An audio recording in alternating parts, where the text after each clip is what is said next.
Seigneur, je me sens autant privilégié. Merci infiniment de m'avoir exposé à l'évangile. Merci de m'avoir exposé, Seigneur, à la parole. Merci, Seigneur Dieu Tout-Puissant, de m'avoir accordé la grâce, Seigneur Dieu Tout-Puissant, de te connaître, de te rencontrer. Seigneur, mon cœur béni, mon cœur est rempli d'allégresse et de gratitude. Seigneur, merci infiniment, Éternel, de m'avoir façonné pendant toutes ces années. Moi, la Merci fidèle de tes infiniment de m'avoir transformé toutes ces années. Seigneur, merci pour le chemin parcouru. Seigneur, merci pour l'éternel Dieu Tout-Puissant, les victoires manifestées. Seigneur, je te rends grâce, Seigneur Dieu, pour les conseils que tu m'as donnés. Jésus, Seigneur, merci infiniment. Seigneur, que ton nom soit béni, que ton nom soit magnifié au nom puissant de Jésus-Christ. Amen. Alléluia. Au nom puissant de Jésus-Christ. Amen. Au nom souverain de Jésus-Christ. Amen. Amen. Bien-aimés, je voudrais également que ce matin nous élevions nos voix et que nous rendions grâce à Dieu et nous prions même pour les personnes que Dieu a utilisées pour notre conversion, pour notre repentance et pour notre conversion. Bien-aimés, des fois, on ne le dit pas assez, mais ces personnes sont importantes, ces personnes sont capitales. Elles ont bien voulu nous prêcher l'évangile, elles ont bien voulu nous exposer à l'évangile, nous exposer à la grâce de Dieu. Elles ont bien voulu le faire. Bien-aimés, des fois, lorsque je médite ou je fais des introspections personnelles, je me dis souvent, oh Seigneur, j'aurais bien souhaité te connaître beaucoup plus tôt. Je disais encore aux jeunes à l'église hier, lors de cette réunion, j'étais en train de leur dire, souvent je dis, oh Seigneur, j'aurais bien aimé te connaître beaucoup plus tôt, te rencontrer, pourquoi pas à l'âge de 7 ans, à l'âge de 5 ans. Seigneur, j'aurais bien aimé te connaître et en fait, te soumettre ma vie, je veux dire, beaucoup plus tôt. Accepter que tu sois le leader, le guide, le maître de ma vie, le Seigneur de ma vie beaucoup plus tôt. Ça m'aurait évité certaines erreurs, ça m'aurait évité, disons, certains choix, certaines pertes de temps. Mais je leur ai dit, je rends grâce à Dieu de ce qu'il est permis que je le rencontre au temps où je l'ai rencontré, à la saison où je l'ai rencontré. J'essaie donc de dire que des fois, nous pouvons avoir des personnes dans notre entourage qui connaissent le Seigneur, mais qui n'ont pas forcément eu le courage de nous prêcher, de nous apporter la parole, de nous exposer à l'évangile. Bien-aimé, quand, disons, un peu plus tôt. Des fois, c'est le cas. Je me souviens que dans ma salle de classe, maintenant, je peux me souvenir, je peux me rappeler que j'avais des camarades qui étaient des enfants de Dieu, mais peut-être qui n'osaient pas. Je peux me souvenir que dans mon entourage, il y avait des personnes qui connaissaient le Seigneur et même des fois, souvent, lorsque certaines de ces personnes essayaient, n'est-ce pas, de prêcher, peut-être qu'on les rabrouait. Mais je voudrais ce matin que nous rendions grâce à Dieu pour la vie des personnes, n'est-ce pas, qu'il a utilisé pour nous conduire au salut, utilisé dans tout le processus de notre repentance, de notre conversion. Bien-aimé, tu vas élever ta voix et nous allons prier pour chacune de ces personnes. Je ne sais pas si tu te rappelles d'elles, je ne sais pas si tu es encore en contact avec elles, mais nous allons prier pour elles, quel que soit le lieu et l'endroit où elles se trouvent. Ouvre ton micro. Élève ta voix et nous disons merci au Seigneur pour ces personnes. Père, je te rends infiniment grâce, Seigneur Dieu Tout-Puissant, pour toutes ces personnes, chacune des personnes, Seigneur Dieu Tout-Puissant, que tu as utilisé, mon Dieu et mon Seigneur, dans le processus de ma repentance, le processus de ma conversion. Seigneur, je le t'en au nom de Jésus, nous déclarons la grâce et la bénédiction sur leur famille. Seigneur, nous prions que pour celles de ces personnes, Seigneur Dieu Tout-Puissant, qui ne te connaissent pas, Seigneur, qui ne marchent plus dans la plénitude de ta volonté. Nous prions pour un repositionnement divin en ce qui les concerne. Au nom puissant de Jésus, nous prions qu'elles embrassent ta volonté parfaite. Nous prions, Seigneur, je prie la même manière, Père, ils ont été pour moi, Seigneur, Papa. Seigneur, un esprit, élève la voix pour eux maintenant. Seigneur, merci d'avoir dit, Papa, que tu savais ils ont quitté ton chemin. Seigneur, que tu les as au nom puissant de Jésus. Papa, merci. Au nom puissant de Jésus-Christ. Merci, Yahweh. Amen. Au nom excellent de Jésus-Christ. Amen. Éphésiens chapitre 6, le verset 4. La Bible dit, et vous, pères, n'irritez pas vos enfants, mais élevez-les en les corrigeant et en les instruisant selon le Seigneur. Et vous, pères, n'irritez pas vos enfants, mais élevez-les en les corrigeant et en les instruisant selon le Seigneur. Colossiens chapitre 3, verset 21. La Bible dit, Père, n'irritez pas vos enfants de peur qu'ils se découragent. Ça signifie qu'en tant que parents, nous devons être une source d'encouragement pour nos enfants. Mais des fois, c'est tellement difficile parce que les challenges, les épreuves face auxquelles se retrouvent les parents, les confrontations, que ce soit les confrontations de l'ennemi sur le plan spirituel, que ce soit les confrontations sur le plan social ou même des confrontations sur le plan professionnel. Des fois, les parents ont tellement de confrontations qu'ils se retrouvent des fois eux-mêmes dans le découragement. Et lorsqu'ils se retrouvent dans le découragement, des fois, il est difficile de rester ou de demeurer ou de devenir même une source d'encouragement pour les enfants. Nous allons prier pour les parents encore et nous allons également prier pour les enfants afin que le Saint-Esprit les remplisse de façon constante de son zèle, afin qu'ils soient remplis de façon constante du zèle du Saint-Esprit, de la passion du Saint-Esprit, de la motivation du Saint-Esprit, que les parents soient remplis d'un saint courage pour être des sources d'encouragement pour leurs enfants et non des sources de découragement. Des fois, lorsque les enfants regardent à la vie que leurs parents ont, peut-être malgré le fait qu'ils aient fait des études, des fois ils se disent à quoi bon. Lorsque les parents, les enfants des fois regardent à la vie qu'ont leurs parents alors qu'ils font de multiples efforts, des fois c'est une source de découragement. Nous allons prier pour un rafraîchissement du Saint-Esprit dans les familles, dans les maisons, que ce soit chez les parents comme chez les enfants. Si nous lisons attentivement le livre des Actes des Apôtres, le chapitre 4, si nous lisons du verset 29, verset 30 et le verset 31, nous allons nous rendre compte que les apôtres, les disciples de Jésus ont été remplis du Saint-Esprit, si on veut, une seconde fois. Et là, ils ont été remplis de l'esprit de courage, de l'esprit de courage, de l'esprit de courage. Parce que lorsque nous sommes remplis du Saint-Esprit, l'une des évidences, ce n'est pas seulement le parler en langue. Le parler en langue est un don, mais également l'esprit de courage, un saint courage qui vient de Dieu. Nous allons donc prier que les parents soient remplis, qu'ils soient baptisés d'un saint courage qui vient de Dieu. Qu'il en soit ainsi également pour les enfants et qu'ils marchent dans une telle sagesse qu'ils ne seront pas des sources de découragement, de démotivation pour leurs enfants. Bien-aimés, élevons nos voix et prions.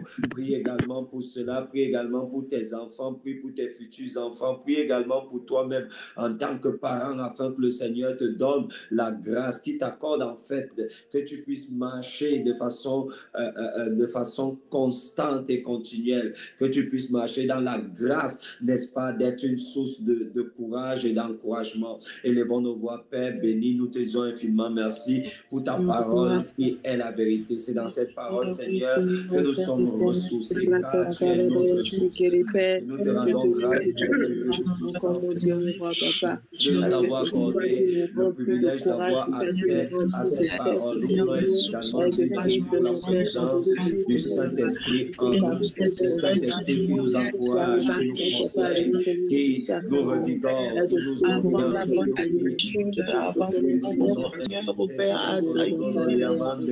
au nom puissant de Au nom Jésus-Christ. puissant de Jésus-Christ. Amen. Amen. Au nom souverain de Jésus-Christ. Amen.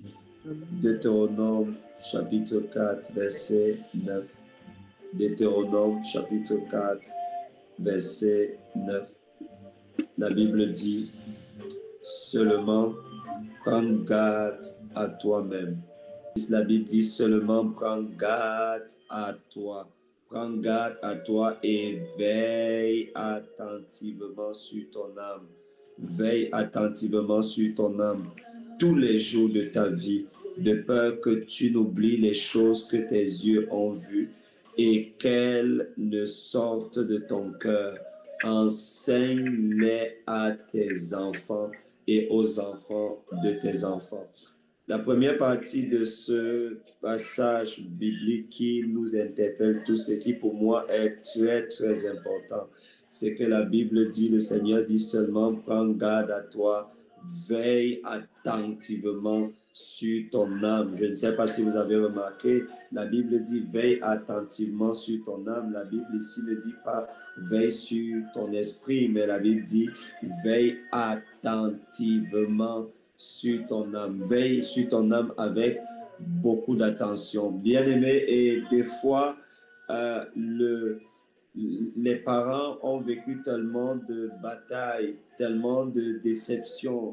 Des fois, les parents ont vécu tellement de choses, des fois difficiles. Et ces choses-là, des fois, habitent leur âme. Et des fois, les enfants se retrouvent en train d'être victimes du débordement de ces choses-là, du débordement des choses qui se trouvent, disons, dans l'âme des parents. Des fois, les enfants se retrouvent en train d'être victimes de ces choses-là et de ne plus forcément marcher dans les voies du Seigneur. Nous allons prier pour les âmes des parents. Nous allons commencer par ce niveau. Des fois, les parents ont été victimes de beaucoup de choses. Des fois, les parents ont été victimes de frustration. Et des fois, si on ne veille pas attentivement sur leur âme et si eux-mêmes ils ne veillent pas sur leur âme, ces frustrations sont susceptibles de déborder et de se répliquer chez les enfants. Des fois, les parents, n'est-ce pas, ont été victimes, se sont retrouvés dans des situations qui les ont plongés dans l'amertume, dans le manque de pardon, des fois dans l'aigreur, des fois dans la frustration, des fois dans des blessures intérieures. Et cela, des fois, déborde. Ça déborde de leur âme et sans qu'ils s'en rendent compte, des fois, cela se déverse sur les enfants ou des fois même ils s'en rendent compte, mais ils sont comme, incapables. Ils sont comme incapables de remédier à cette situation. Nous allons prier pour les âmes des parents et le sujet de prière est très simple. Nous allons prier que le Seigneur décharge les âmes des parents de toute charge qui ne vient pas de lui, qu'il décharge les âmes des parents de toute charge qui ne viennent pas de lui et qu'il restaure et que leurs âmes soient restaurées. Bien-aimé, là où tu es, ouvre ton micro et lève ta voix et prions ensemble. Prions ensemble. Commençons par nous-mêmes, Père, au nom puissant de Jésus. Seigneur, je prie maintenant pour mon âme. Au nom de Jésus, je prie. Au nom puissant de Jésus, que mon âme soit déchirée, soit décongelée de toute mauvaise situation que j'ai vécue, de toutes les situations par lesquelles je suis passé, les conformations, Seigneur, les humiliations, les déshonneurs, les projets, au nom de Jésus, je commande à mon âme d'être libérée de toutes choses. Au nom de Jésus, je commande à mon âme d'être délivrée de toutes ces choses. Au nom puissant de Jésus, je commande à mon âme d'être délivrée et restaurée par l'œuvre, par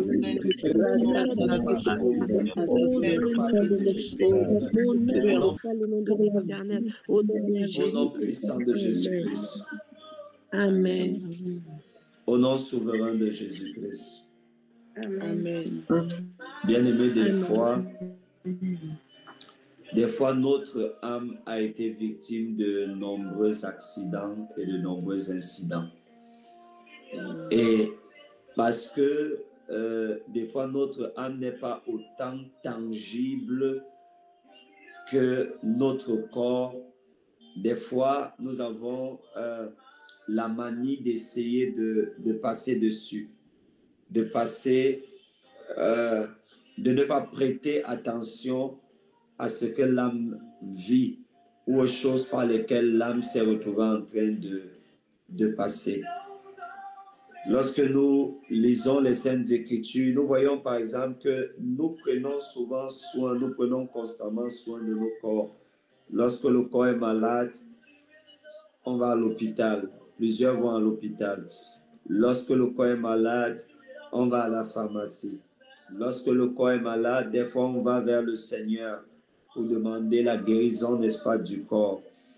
Bien-aimé, c'est également très important. Lorsque le corps a un quelconque souci, on en prend soin. On essaye de faire le maximum pour que le problème qu'a eu le corps, la blessure qu'a eu le corps, la tension qu'a eu le corps, que cela soit soigné, que cela soit traité, que cela soit guéri. Et des fois, nous ne prenons pas assez conscience des challenges de l'âme, des blessures de l'âme, des accidents de l'âme, des incidents de l'âme et même des flèches qui sont envoyées, n'est-ce pas, contre l'âme. C'est très important de savoir et de prendre conscience que les paroles sont des flèches. Les paroles peuvent être des baumes de guérison, comme les paroles peuvent être des flèches. Des flèches. Des fois, notre âme s'est retrouvée en train d'être victime de certaines paroles.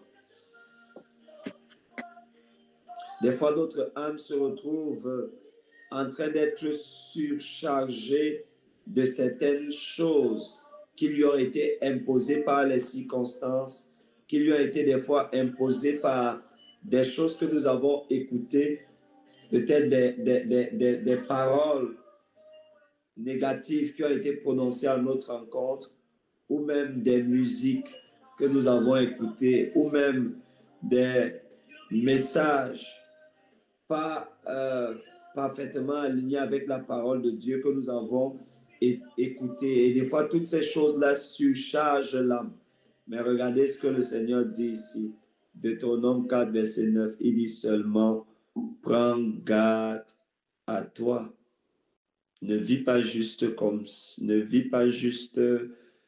quelqu'un qui subit la vie. Il dit, prends garde à toi. Prends garde à toi. Cette année, si le Seigneur me le permet, le Seigneur a commencé à m'inspirer, à me parler de la toilette de l'âme. Donc peut-être nous aurons une série de méditations cette année qui sera intitulée la toilette de l'âme. Parce que des fois, nous sommes focalisés, disons, sur notre esprit, ce qui est une bonne chose. Nous sommes également focalisés sur nos corps, ce qui est également une très bonne chose. Et des fois, l'âme est oubliée. L'âme est oubliée. Pourtant, l'âme, disons, fait partie de nous. La Bible dit que l'homme est un esprit qui possède une âme et qui vit dans un corps. Dans le corps physique que nous avons, c'est notre tente.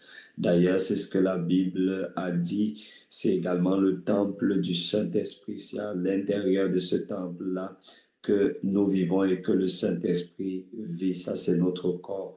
Maintenant, il y a une partie également importante, non négligeable de notre vie qui s'appelle l'âme,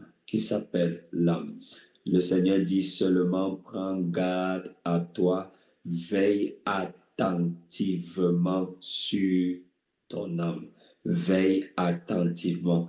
Tu vois, ici, la Bible montre que c'est à nous-mêmes que Dieu a donné la responsabilité de veiller sur l'âme, sur notre âme. C'est quasiment la même chose lorsque dans le livre de Proverbes, le Seigneur nous demande et nous recommande de veiller en fait sur nos cœurs, Veiller sur son âme, c'est veiller sur ses émotions.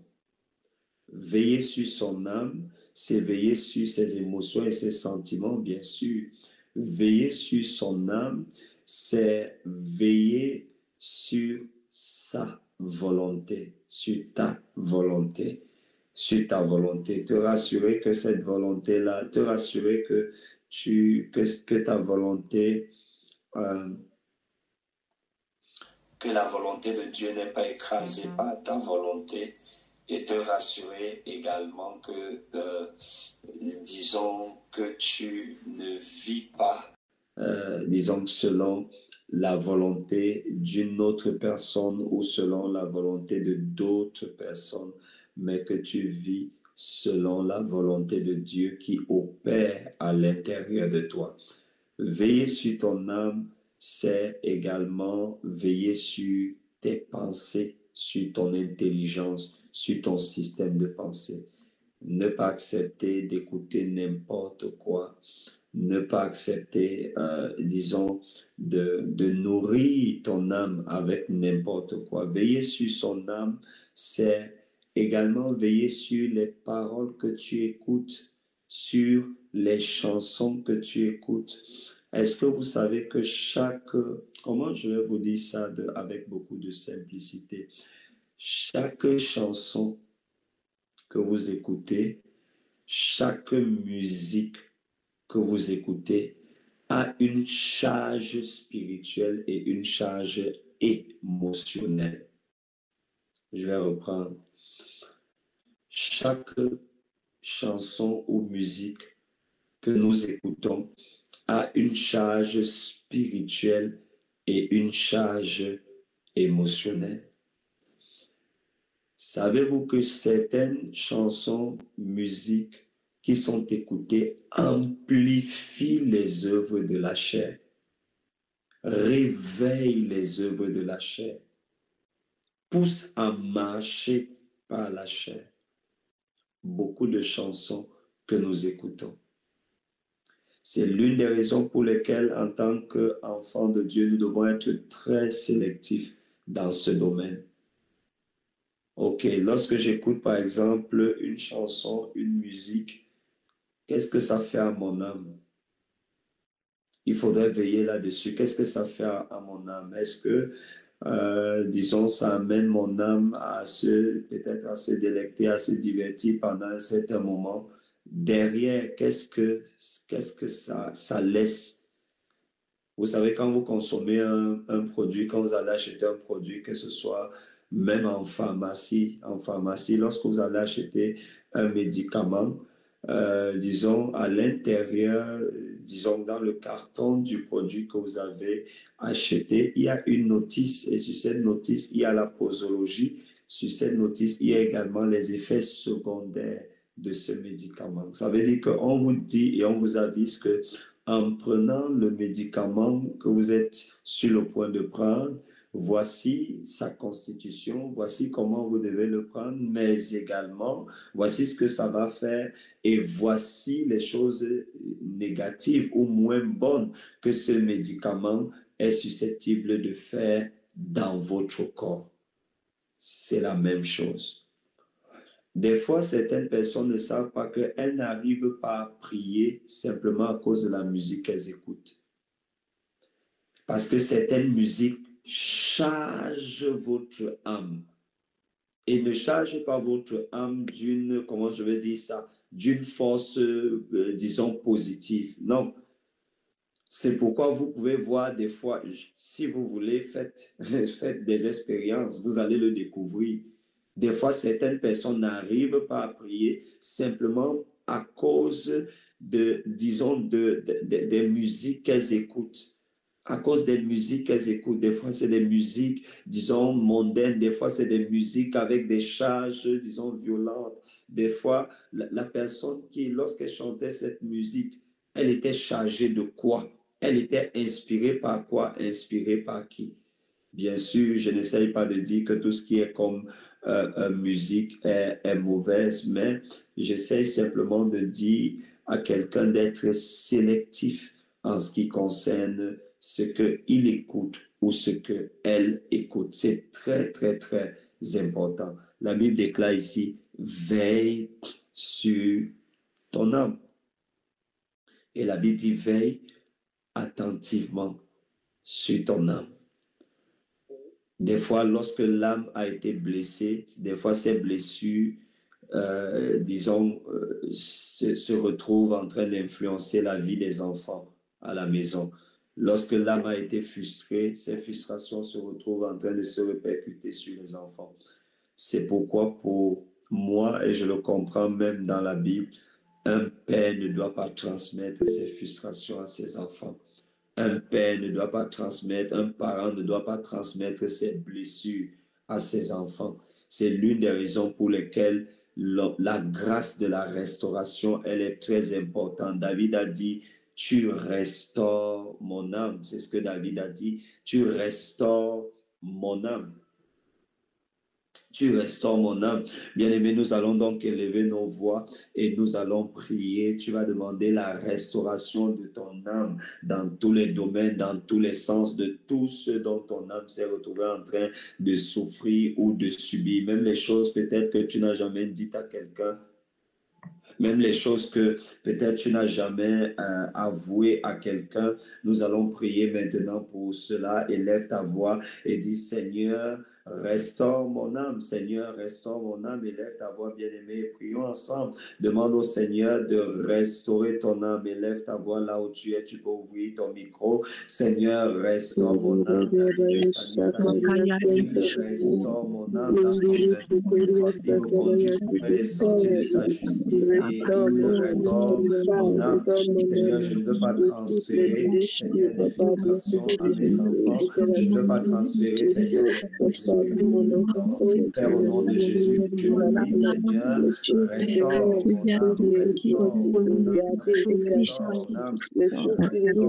restaure l'âme de mon échec.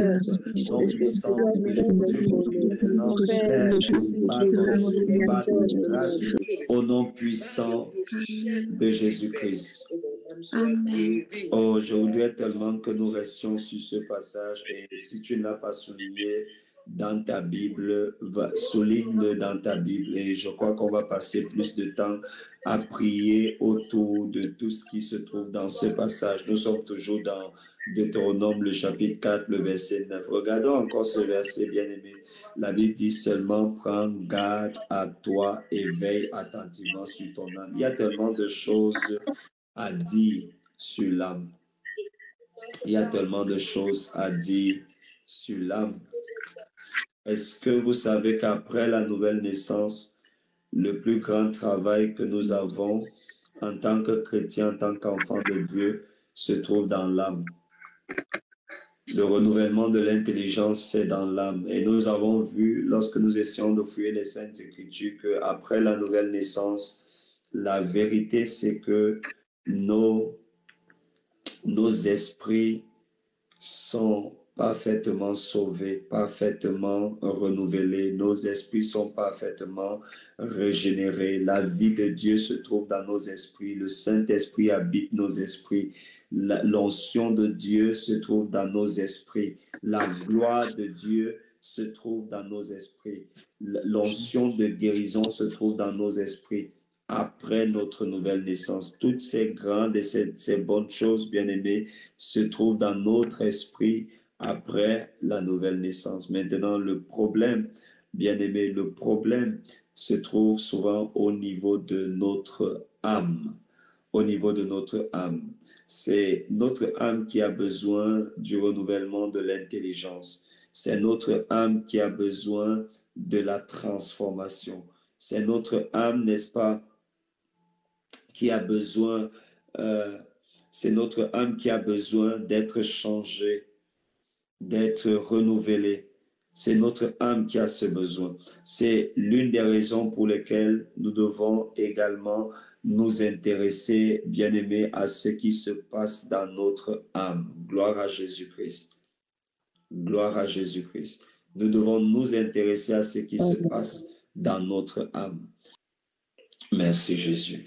Nous devons donc nous intéresser à ce qui se passe dans notre âme.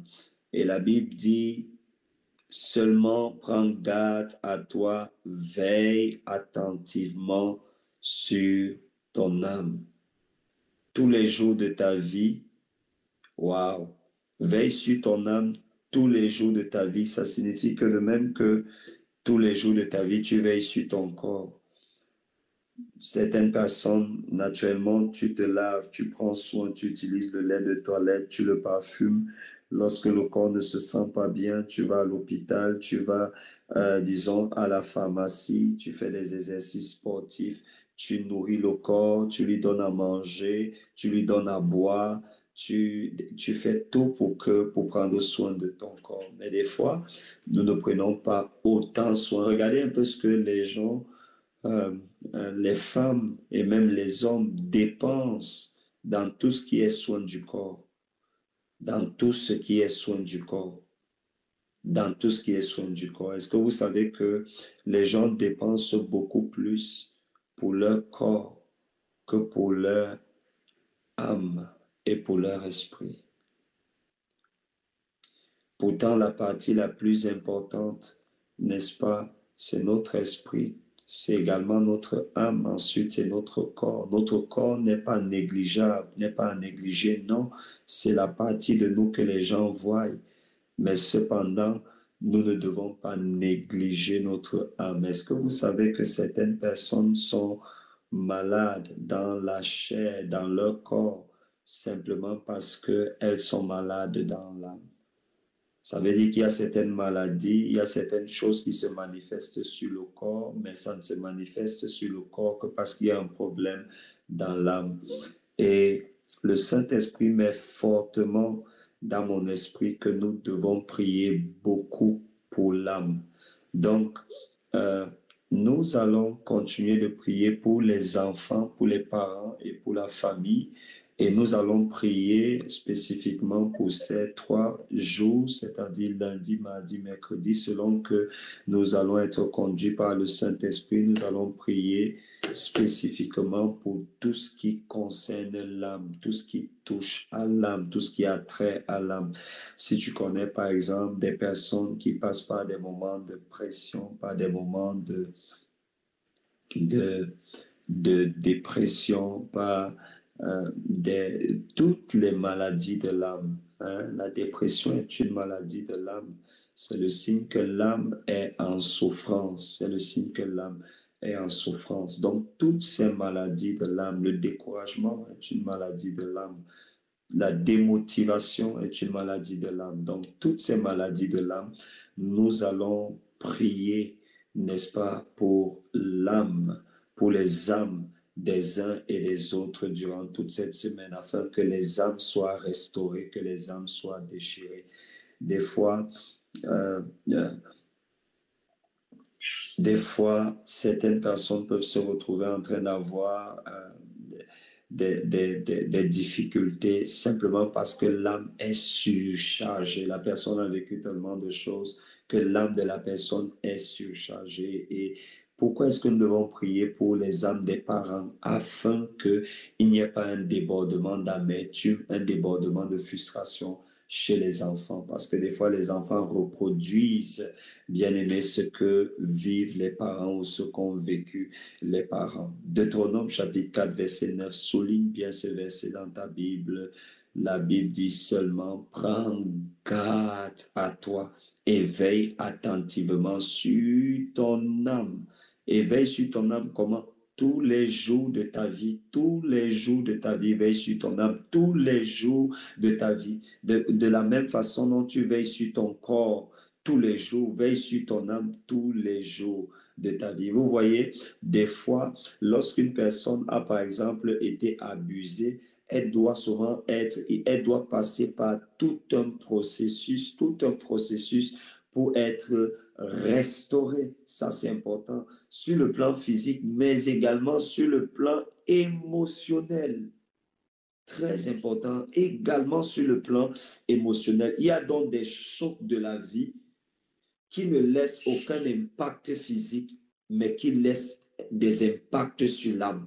Et vous savez, quand l'âme est chargée, quand l'âme est surchargée, pour que la grâce et l'onction de Dieu passent par l'âme, ça devient compliqué. Des fois, c'est la raison pour laquelle certaines personnes n'ont pas d'exaucement. Parce que l'âme est chargée, l'âme est surchargée. Donc, quand tu lui dis même que, je vais prendre un exemple, quand tu lui dis qu'il faut croire que Dieu pourvoit pour toi ou que Dieu a pourvu pour toi, des fois c'est difficile.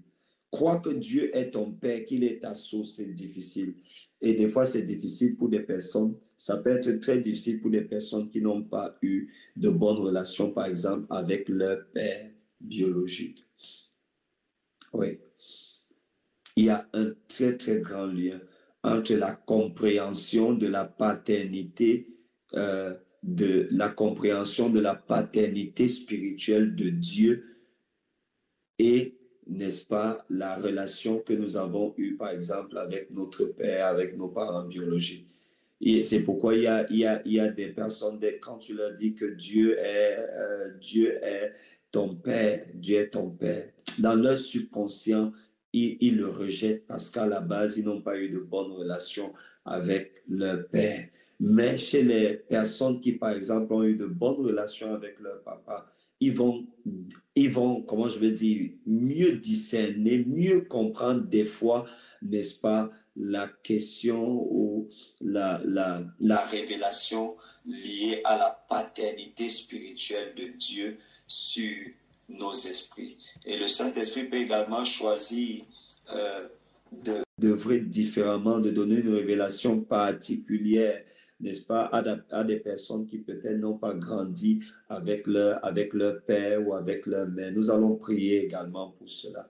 Nous allons prier également pour cela. Il y a certaines difficultés que des fois, des sœurs se retrouvent en train d'avoir dans le foyer parce qu'elles n'ont pas grandi avec leur père, parce qu'elles n'ont pas grandi avec leur père. Et ça, c'est des choses dont vous devez prendre conscience lorsque l'autorité, il n'y a pas eu, comment je vais dire, l'influence paternelle n'a pas été disons, bien faite, il n'y a pas eu une influence paternelle équilibrée, ou alors il n'y a pas du tout eu une influence paternelle, par exemple, sur la fille, sur la jeune dame. Des fois, dans le couple, ça peut être un challenge, ça peut être une épreuve, ça peut être difficile. Donc, nous allons traiter de toutes les questions qui sont liées à l'âme. Nous allons traiter des blessures émotionnelles, des blessures sentimentales. C'est d'ailleurs l'une des raisons pour lesquelles on encourage les sœurs qui ne sont pas encore mariées, qui ne se sont pas encore engagées.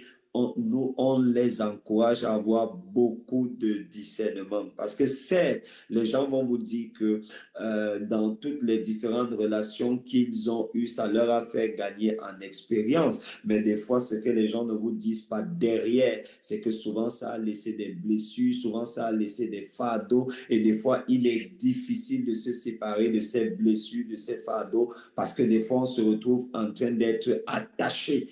Et lorsqu'on est attaché émotionnellement, on a été attaché émotionnellement à une, à deux, à trois personnes. Mes frères et mes sœurs, je vous assure, je vous parle depuis la chambre de l'expérience. Des fois, c'est difficile de se détacher et de s'attacher à une autre personne, de s'attacher même à Dieu. Des fois, c'est compliqué. C'est l'une des raisons pour lesquelles les sœurs nous allons demander, continuer de prier pour l'esprit de discernement, que le Seigneur vous accorde la grâce de vous attacher directement à la bonne personne, de ne pas perdre le temps de quelqu'un, de ne pas vous-même perdre votre temps, parce que des fois, lorsqu'on n'a pas de discernement, on se retrouve dans des relations sentimentales à gauche et à droite et on se retrouve en train de perdre, disons, le temps de d'autres personnes ou alors de perdre soi-même son temps. Ou des fois, ça peut même ne pas être vu de cette manière. Ça peut être simplement que certaines relations sont susceptibles de compromettre, n'est-ce pas, votre destinée. Pas parce que la personne qui est en face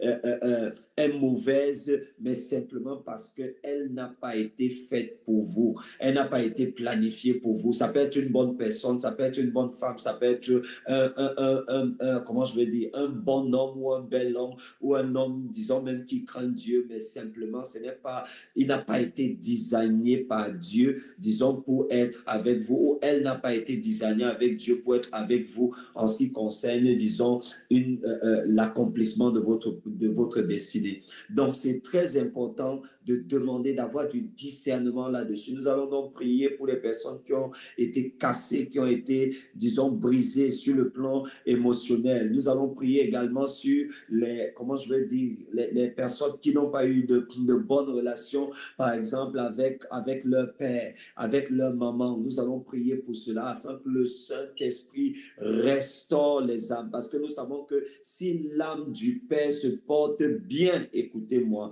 non pas moi, mais le Saint-Esprit, et l'âme de la maman se porte bien, le foyer sera équilibré. Les enfants seront équilibrés, je vous dis. Amen. Mais quand l'âme du Père est malade, et des fois vous pouvez vivre seul, vous ne vous en rendez pas compte suffisamment. Mais quand vous commencez à vivre avec quelqu'un, vous vivez avec quelqu'un, avec une autre personne, un conjoint ou votre mari ou votre épouse, des fois c'est à ce moment-là que vous commencez à vous rendre compte que non, en fait, il y a des problèmes dans mon âme. Il y a des problèmes dans mon âme. Donc, nous allons prier pour cela. Nous allons prier pour les âmes des parents. Nous allons également prier pour les âmes des enfants, pour le bien-être de la famille. Dans mon esprit, c'est ce que le Saint-Esprit dépose dans mon esprit. Nous allons consacrer du temps à la toilette de l'âme. Nous allons consacrer du temps au bain de l'âme, à la purification de l'âme, à la restauration de l'âme, à la guérison de l'âme. Parce que quand l'âme se porte bien, les autres domaines de la vie d'une personne se portent également bien. Bien-aimés dans le Seigneur, nous allons arrêter à ce niveau pour notre session matinale. Nous allons nous retrouver tout à l'heure lorsqu'il sera 12 heures pour un moment de prière, un moment, n'est-ce pas, d'adoration également et un moment de méditation de la parole de Dieu. Je ne sais pas si Tata Brielle, est-ce que tu peux prier pour nous, s'il te plaît? On va prier. Père, nous te disons encore merci ce matin pour la grâce que tu nous donnes encore d'élever nos voix ensemble, Seigneur, en faveur des enfants, en faveur des parents, Seigneur, au Père, en faveur de la famille. Seigneur, merci de ce que la famille, Seigneur, au Père, a été constituée par toi. Et c'est toi, Seigneur, qui veille sur la famille. Alors ce matin, Seigneur, nous prions pour chaque parent. Seigneur, au Père, à qui tu as accordé la grâce, Seigneur, d'avoir des enfants, et à qui, Seigneur, tu vas accorder la grâce d'avoir des enfants, Seigneur. Nous croyons que, Père, c'est toi qui vas les conduire. C'est toi, Seigneur, au Père, qui va restaurer les âmes des parents. C'est toi, Seigneur, au Père, alléluia, qui va remplir, Seigneur, au Père, ces parents de la sagesse qu'il faut, Seigneur, au Père, afin d'instruire leurs enfants, afin de communiquer avec les enfants, Seigneur, au Père.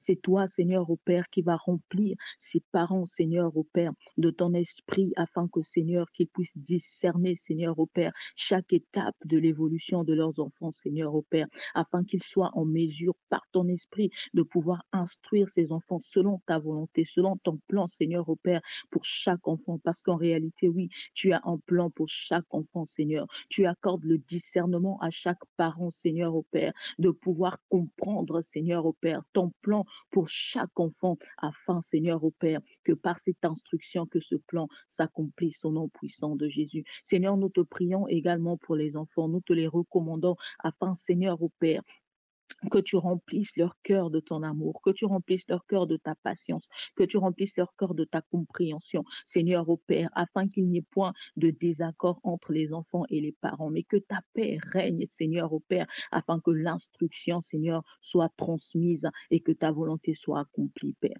Nous te recommandons encore ce jour et nous te bénissons, Seigneur, au Père, pour chaque parent. Nous te les recommandons dans leur vie de tous les jours, Seigneur, dans chaque étape, Seigneur, au Père, Seigneur, de cette instruction pour ces enfants, Père, que toi, tu les conduises par ton esprit. Merci infiniment pour les enfants qui sont déjà nés et pour les enfants qui vont naître, Seigneur. Que toute la gloire te revienne. Nous te bénissons pour ce jour et nous te recommandons chacun de nous, Père, que toi seul, par ton esprit, nous conduise encore en ce jour et que ta grâce sur nous demeure, Père.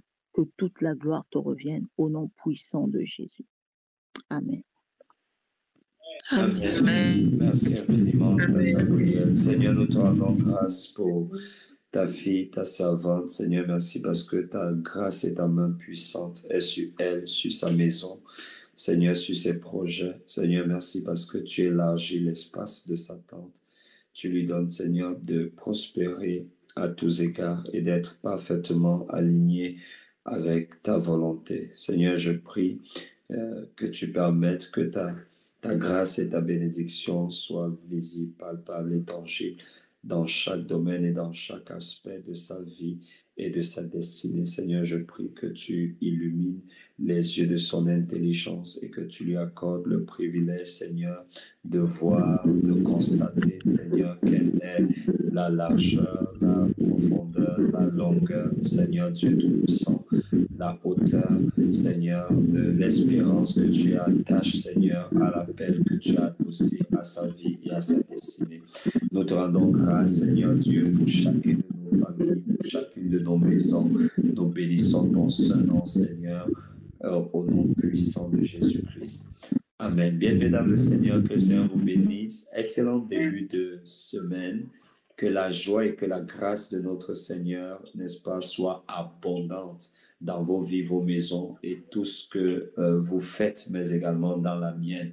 Et je prie que l'Esprit du Seigneur continue, n'est-ce pas, à vous parler, à nous parler de ce sujet, de cette thématique que nous avons commencé à aborder. Nous nous retrouvons lorsqu'il sera 12 heures de la France. Shalom, shalom. À bientôt. Shalom. Shalom. Shalom. N'hésitez pas à liker, à partager la chaîne et à vous abonner. Soyez bénis.